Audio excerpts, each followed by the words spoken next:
Estamos teniendo temperaturas altísimas en todo el planeta, más de lo habitual. De hecho, la NASA acaba de reportar que julio del 2023 fue el año más caluroso de la historia, de lo que se tiene registro. Y saben que la NASA está realizando un par de conferencias de prensa en las últimas semanas, de las cuales tuve posibilidad de participar.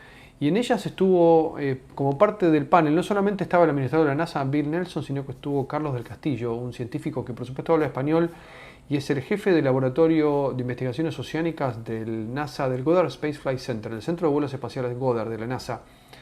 Y la verdad es que en ambas participaciones dio información muy clara, muy concreta de lo que está pasando y me interesó mucho poder hablar con él, así que he tenido la chance de estar unos minutos preguntándole sobre el estatus de los océanos eh, y si esta situación es reversible o si nos vamos a tener que acostumbrar a vivir en un clima que cada vez va empeorando en términos de temperatura. Así que bueno, les comparto mi charla con Carlos del Castillo.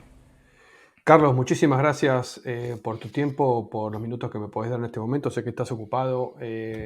Sabes que he estado prestando atención a las últimas dos conferencias de la NASA que nos dieron hace un par de semanas y ayer, y tuve la chance de poder participar en ambas sobre el estado, ¿no?, de calentamiento del planeta.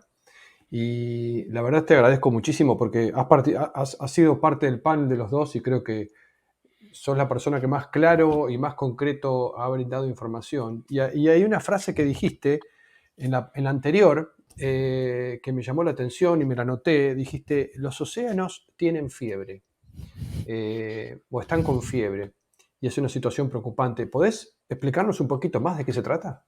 Sí, claro.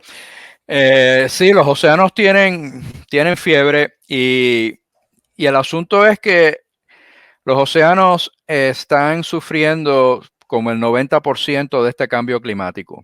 ¿Verdad? El agua tiene lo que se conoce como una capacidad calórica bien alta. Eh, para que el agua se caliente hay que ponerle una gran cantidad de energía. De modo que los océanos han absorbido una gran cantidad del calor que hemos estado poniendo en la atmósfera, afortunadamente, porque si no, las temperaturas serían mucho más altas. Y estos aumentos de temperatura en los océanos no son solamente en la superficie, sino que se extienden a kilómetros de profundidad. O sea, todos los océanos se están calentando. Y los efectos y las consecuencias son variadas. Primero tenemos que cuando el agua se calienta se expande. Y si a eso le añadimos toda esta escorrentía que viene del derretimiento de las capas polares, ¿verdad?, de los glaciales, pues lo que contribuye es aumentos en el nivel del mar. Y el resultado son más inundaciones costeras, eh, degradación de las costas, etcétera. Y también está el efecto sobre los organismos marinos y el ejemplo más dramático es quizás el de los arrecifes de coral, que están verdaderamente sufriendo estrés en todo el planeta. Los arrecifes son sumamente importantes para la salud de los océanos. 25% de las especies marinas tienen algo que ver con los arrecifes y los arrecifes no están acostumbrados para vivir en aguas con temperaturas tan altas. O sea que sí, los océanos están sufriendo de fiebre y es un problema sumamente serio. ¿Esto es algo temporal? Sabemos que la temperatura del planeta, he visto entrevistas tuyas el año pasado y prácticamente estamos hablando de lo mismo, nada más que ahora un poquito más, y tengo la sensación de que el año que viene otro poquito más. Mucha gente dice, no, es por el niño, seguramente cuando pase el niño vamos a volver a la normalidad. No creo que es el caso, ¿correcto? No, el niño está empezando. Todavía el niño no está contribuyendo grandemente a las temperaturas del océano, pero es una excelente pregunta. El niño y la niña son eventos cíclicos y siempre han estado ocurriendo a través de la historia. Pero encima, igual que el invierno y el verano, ¿verdad? Hay invierno y el verano. Eh, Encima del niño está el efecto de invernadero. Y ese efecto de invernadero está aumentando la temperatura del planeta. De eso no nos queda la menor duda de que está ocurriendo. Eh, y va a seguir aumentando. Ahora, algo que siempre me gusta mencionar es que nosotros nos fijamos en temperaturas altas en un mes en particular. Eso es importante. Pero lo importante es la tendencia. Eso es lo que es verdaderamente importante. Quizás el julio del año que viene sea más caliente, quizás sea menos caliente. Lo importante es que cuando miramos a la tendencia de mes tras mes, Claro. año tras año, tenemos una curva, ¿verdad? Que sigue aumentando. Y los modelos numéricos que utilizamos, la predicción es que pues, la temperatura continuará aumentando y los modelos han estado correctos.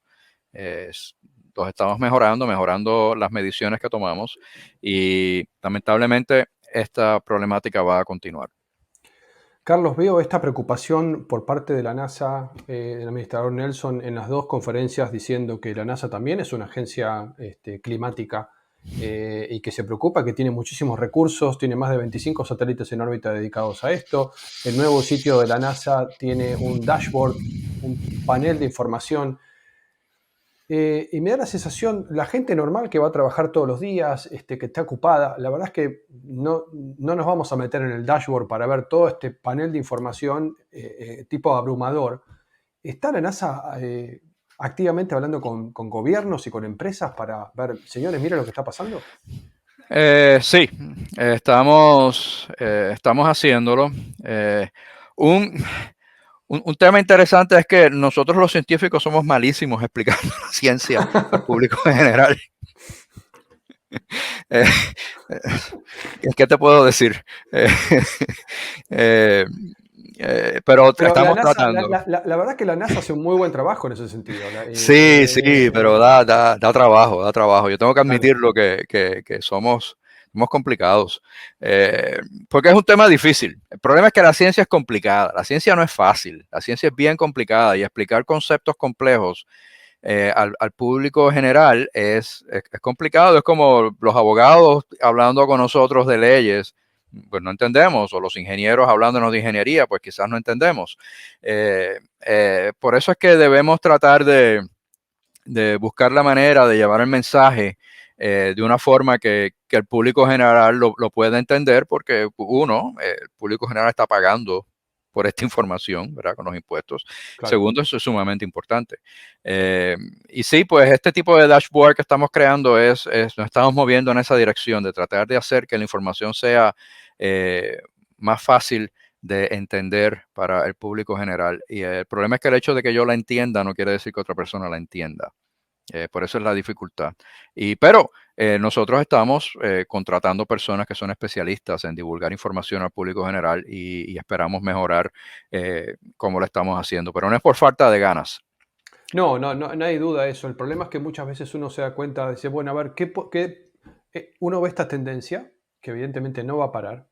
Ayer veía a Sara, la persona de Sí, NOAA, decir, si seguimos con esta tendencia y tirando gases invernadero a la atmósfera, estos años que vienen ahora serán los más fríos que vamos a experimentar por el resto de nuestras vidas. Entonces, claro, asusta un poco, pero ¿cómo uno en su humilde posición de trabajar todos los días, decir, bueno, ¿qué hago? Separo la basura, saco el plástico del cartón y no sé qué, pero después uno ve que los grandes contribuyentes de los gases invernadero, en un 80% son las grandes empresas energéticas o los países desarrollados. Entonces, ¿cómo hacer para que y no parece haber una voluntad proactiva, porque estamos tocando la política, estamos tocando intereses económicos, entonces, ¿cómo hacemos para resolver el problema?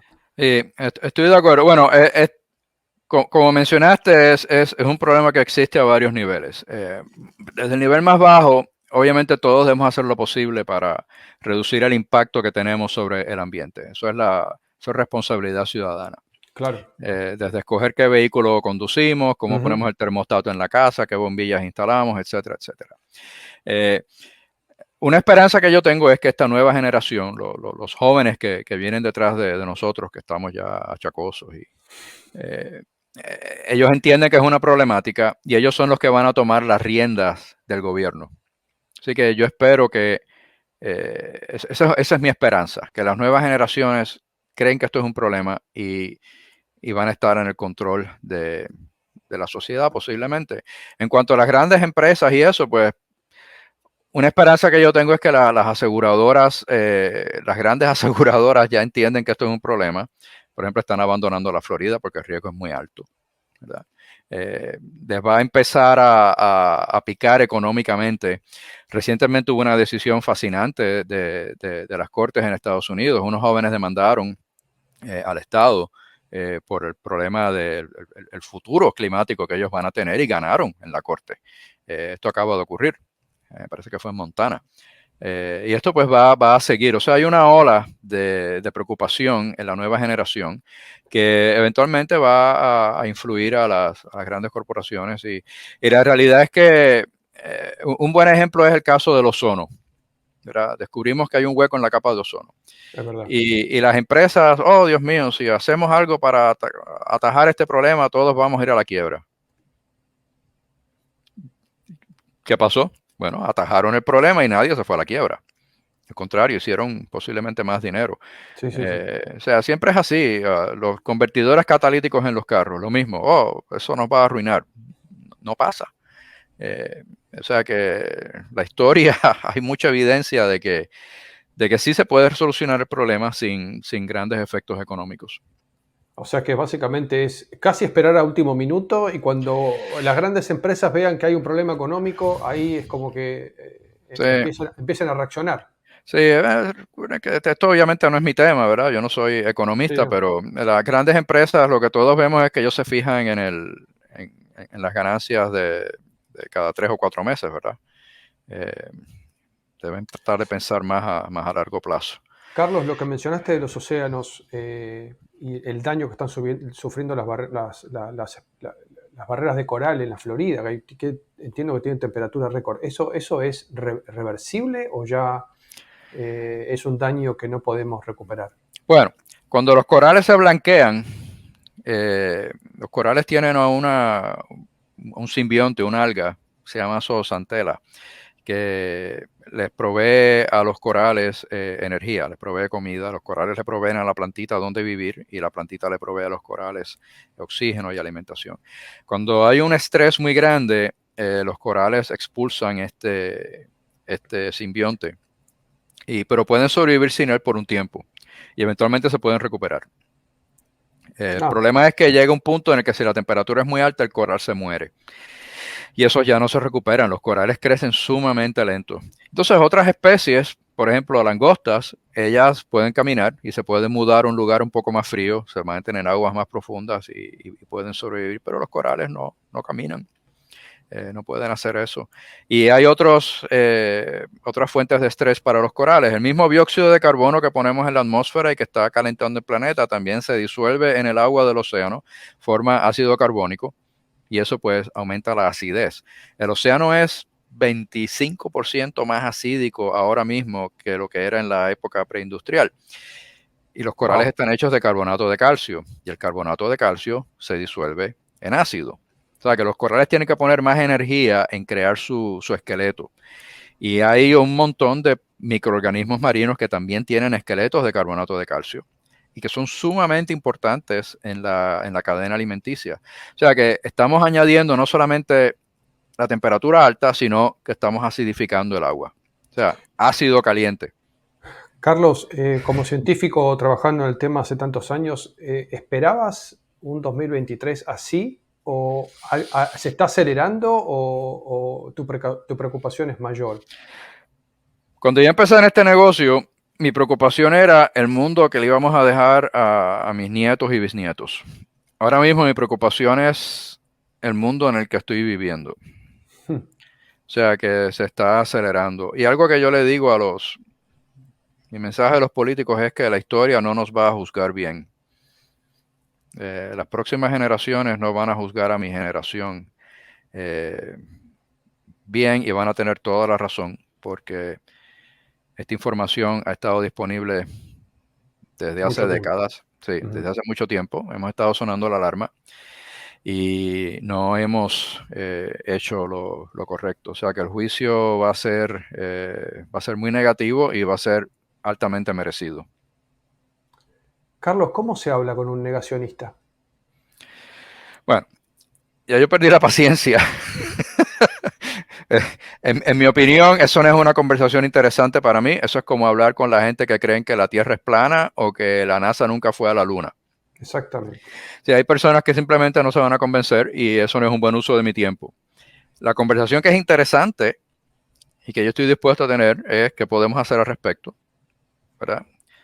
Cómo podemos mejorar la información que necesitamos. Esas son conversaciones interesantes y son conversaciones útiles que pueden llevar a algo productivo. Conversar con alguien que no cree en que el mundo se está calentando, pues Sí, no tiene si mucho no, sentido. si no lo han creído hasta ahora, pues nunca lo van a creer. Carlos, la NASA, con toda esta información que produce y que imagino que comparte no solamente con los ciudadanos, sino con otras agencias gubernamentales en Estados Unidos y el mundo, ¿puede diseñar políticas de Estado o el gobierno puede decir, bueno, a ver, a partir de ahora, cuando haya que diseñar una ciudad, se tiene que hacer así, así, así? No, NASA es una agencia científica. El trabajo de nosotros es proveerle la mejor información posible a las personas que toman esas decisiones. Nosotros tenemos que tener mucho cuidado porque en el momento en que nos ponemos a proponer política pública, entonces se politiza. No, digo que la información de la NASA le sirva al gobierno para Oh, sí, decir, sí, seguro. para impartir políticas y leyes que digan, en base a esta información, tenemos que, a partir de ahora, un edificio se tiene que construir así. Eh, O a eso no, me refiero. eso es mucho detalle y está fuera de nuestra área de expertise. Eh, Nosotros podemos decir que no debemos llegar hasta cierta temperatura en el planeta, ¿verdad? No debemos llegar a sobrepasar, digamos, 1,5 grados Celsius sobre el promedio preindustrial. Esas son las cosas que podemos decir. Podemos hablar de consecuencias, pero la implementación de política está fuera de nuestra área de especialidad. Y como tiene también tonos políticos, pues debemos mantenernos alejados. Porque entonces Claro. dejamos de ser, como se dice, un proveedor de información honesto, ¿verdad? Sí, te lo preguntaba por esta curiosa información y muy buena que brindó el administrador diciendo que, por ejemplo, gracias a las informaciones y las tecnologías que desarrolla la NASA, se implementó esta pintura en el concreto Sí. en Los Ángeles para evitar el reflejo, para que tenga más reflejo. Entonces, quizás Sí. eso puede en un futuro desarrollarse en algo que hay que utilizar esta pintura. Sí, claro, y eso es cierto. Nosotros, montones de avances tecnológicos que se producen en las agencias espaciales que tienen aplicaciones en el diario vivir y que van a ser extremadamente útiles. De eso no hay duda. Y en ese caso, ¿verdad? Nosotros no estamos impartiendo política pública, estamos proveyendo herramientas. Esa es la diferencia. Proveer información y proveer herramientas, eso es nuestro trabajo.